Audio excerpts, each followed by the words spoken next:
Hey everyone, Pupsker here. Welcome, welcome. Today in Warframe, we have 5 brand new Incarnons in the General Steel Path Circuit Duveri Shop run.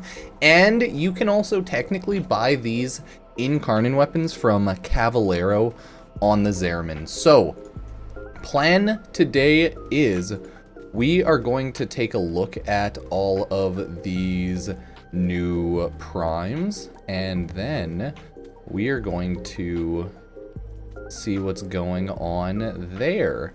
Are all of these the brand new primes? Is it Boar, Gammacor, Anku, Gorgon, and Angstrum? Are these all of the new ones?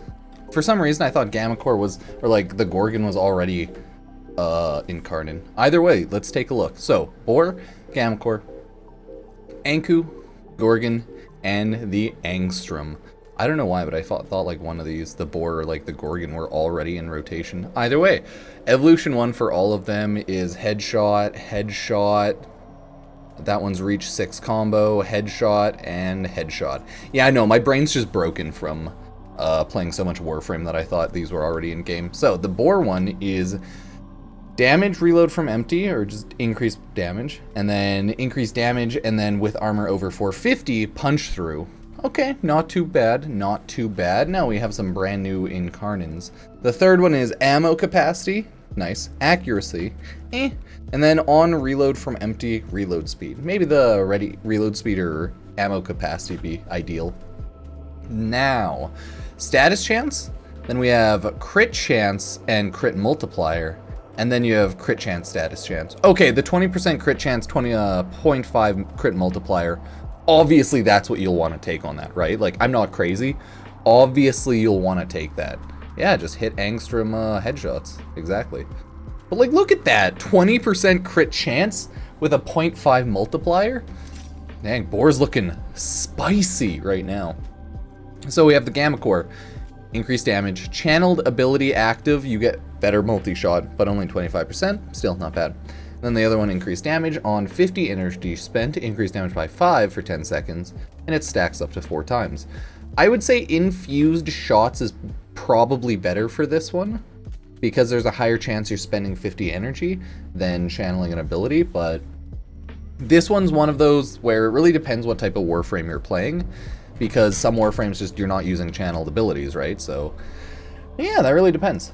Magazine reload when holstered, range, or magazine capacity. I'd probably like that the most for range. I think most people would probably agree on that. Range on a beam weapon's nice, but yeah, not bad. Lastly, we have crit chance and crit damage multiplier. We have crit status, and then we have status. Okay, the Gammacor and the Boar look freaking OP for crit because they both have a crit chance increase and a crit damage multiplier increase. So that kind of looks amazing. Maybe these are all crit increases. Either way, I really like that. I'd rather have crit over crit in status, right? So that's a flat 18% increase.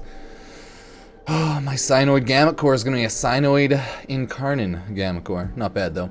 Anku is damage with overshield, heavy attack and efficiency, and then with melee weapon equipped, yeah, attack speed. Okay, not bad. I might just, yeah, I would just take the attack speed on this one. Overshield's only relevant in circuit and with certain Warframes, but the attack speed's always relevant, so yeah. Lazy. Combo timer pauses when weapon is holstered. Sick. Melee weapon equipped, movement speed, not bad. Heavy attack wind-up speed, also not bad. Are any of these weapons good on their own? I guess they're okay, but eh. And then finally, status, and then crit chance. Okay. This one wants you to more so take the crit status or the status itself, because the 12% crit increase isn't the best. I don't know, I feel like I would take the crit and the status on this one. But that's up to you, right? Whatever type of build you're going to want to do. I do not remember the base stats of any of these, so I can't really check, right? Either way, I would definitely probably go with crit and status. So, now we have the Gorgon Incarnon. Ooh, I have a lot of those. I, so far, really like the Boar and Gammacor, but we have to wait and see what the transformations look like. I would definitely say these two look really good stats-wise, right? And if there's a weapon you like, choose that weapon, right? That's what I always do with Incarnons. If there's a specific weapon you like, choose it. I just like how these ones have high crit. Hopefully they become cool. Damage. With channel ability active, punch through and accuracy, and then on shield break, damage increase. Okay, shield break's probably better on this, for sure. So this one on reload from empty, increase magazine capacity, and stacks up to 3x. Okay, not bad, not bad. So just use empty. Reload speed minus, and then minus weapon recoil. I'd probably do the magazine capacity, because the Gorgon could have 45 extra magazine capacity, and that'd be pretty cool, but... those ones are all weak, so it's whatever. Finally, we have high crit status, or high crit. Yeah, you could build this however you want. I would probably go for the crit build or the crit status build with Survivor's Edge. So this one seems pretty boring, but it really depends on how OP that Incarnon Form is. But that crit chance, as well as crit status, is not that bad. Would take it, would take it. Lastly, we have the Angstrum Incarnon. And that looks huge, okay? 50 damage with overshields, more 50 damage. Nice, nice. And then increased damage with energy max over 700. Increase crit damage multiplier by 0.5. This one's huge if you have a lot of energy max, right? So enter a prime flow on some Warframes with this. Absolutely ridiculous. Angstrum looks really good so far. Projectile speed, reload speed, or ammo capacity. Not bad overall as well. And then last but not least, increased crit and multiplier, increased status and increased crit chance, and then direct damage per status type afflicting the target. So this one, I would say you'd want to go with crit as well, because crit is just so ridiculous. But you could also go with direct damage per status afflicting the target. I can't remember if that adds a separate multiplier or if it just increases your damage multiplier for like stuff like condition overload as well as like pressure point, just straight up damage mods, right? So not too sure. Either way, crit as well as the fatal affliction look really nice on the Angstrum, right? Not too bad. So I would recommend Boar, Gammacor, maybe Angstrum, Gorgon, and then Anku. But it doesn't matter. Pick whatever you personally want to use and whatever you personally like. Now, you can actually now buy these weapons in the Warframe General Cavalero shop, in theory for platinum. Let's go take a look and see exactly how much that costs, because I don't think it's going to be really expensive. I'm hoping like, what, 375 max for each of the Incarnon forms? It doesn't really even take that long to farm up an Incarnon. I think it takes like, what, 4 or 5 hours total, maybe like 3 hours if you're fast at it. So yeah, you want to go to Cavalero and you want to take a look at the Incarnon market. Okay, that's a lot cheaper than I thought, and for that I am happy. They didn't make it incredibly expensive.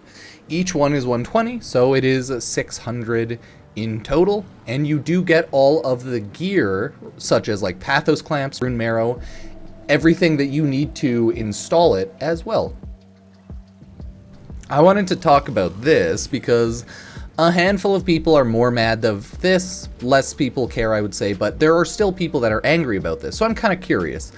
I'm a-okay with them making like a handful of stuff, like a good quarter or 50% of things purchasable straight out with platinum, right? Like a good handful of weapons, a good handful of Kuva, a good handful of Tenet weapons, right? I'm okay with like a quarter of things being straight up purchasable with platinum, because Warframe is a free-to-play game. I don't really care too much that Warframe is very pay-to-win in the fact that you can pay to progress so much faster, and in a grind simulator, grinding game like Warframe, I would say pay-to-win is essentially skipping time. That's what pay-to-win is. It's always skipping time, right? So I don't mind this, as long as they don't make like everything that you can ever get purchasable with platinum. If they make it a quarter to maybe half of the items, I'm okay with that, because, you know, it is a free-to-play game. It is pretty fair, all things considered, and there are now so many Incarnon weapons, Kuva, Tenet, variant primes, non-primes. There's so much stuff in this game that it takes ages to farm it all. So, yeah, I'm okay with this. I'm fine with the fact that there's a little shop, but I did want to get everyone else's general opinions, right? I'm curious. Oh, I got Strun Prime confused with the Boar Prime, because I have a lot of Incarnons farmed, but not all of them. So, yeah, do you hate this? Do you like this? Or are you pretty indifferent? I, myself, am pretty indifferent to the Platinum Incarnon shop, but gots to know. Either way, thank you all for watching, subbing, liking, and taking a look at the YouTube channel, Twitch channel. I have the Pupsker Genshin channel. I have Epic Games creator code Pupsker. So if you ever buy stuff there, it helps me out. So thank you all for looking at any of the social medias, Instagram, Facebook, Twitter, and I will see you next time. Cheers.